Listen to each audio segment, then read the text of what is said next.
Hey friends, welcome to the next part of our journey through evening encouragements. We're going to spend the next 40 days together, starting now and going through Easter weekend. And we're starting in Joshua chapter 6. Let me reset the scene for you. In Joshua chapter 6, the Israelites have traveled their 40 years through the wilderness on their way to the Promised Land.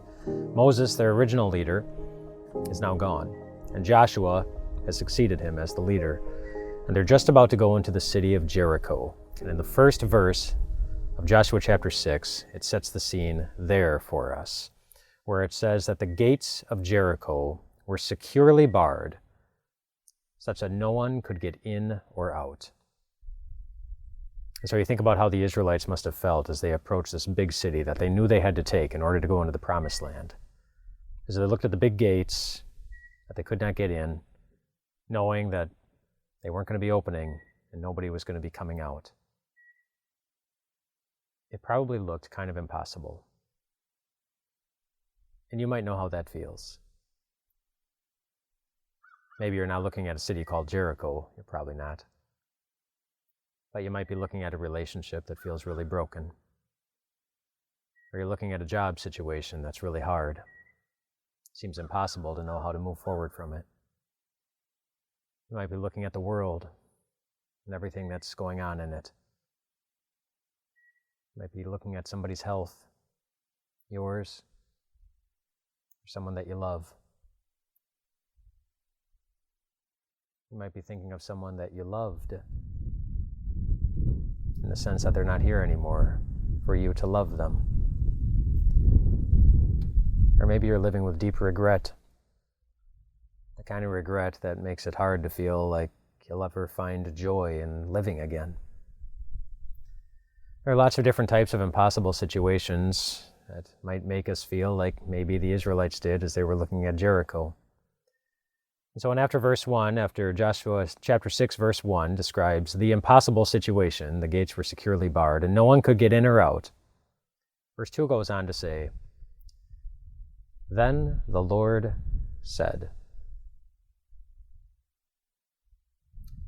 We'll get into what he said in our next time together. But for now, I want you to take note of the significance that the Lord even said something.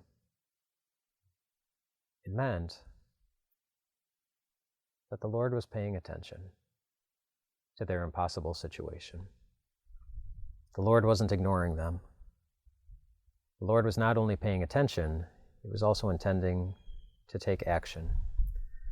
And as we'll see, along with the Israelites, that the action that he took for them probably was not the action that the Israelites were expecting him to take, maybe not even the things that they would have asked him to do, but it was a type of action that revealed that you're always in good hands when the Lord is paying attention. And there's really no impossible situation that ever needs to discourage you. And we'll see that not only as we go through Joshua chapter 6, we'll see that again and again and again as we make this journey through these next 40 days and land on Easter weekend. When the disciples themselves saw what was a pretty impossible situation, it looked like God was dying.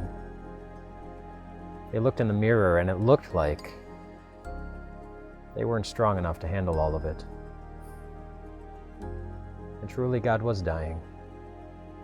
And truly they were not strong enough to handle all of it on their own.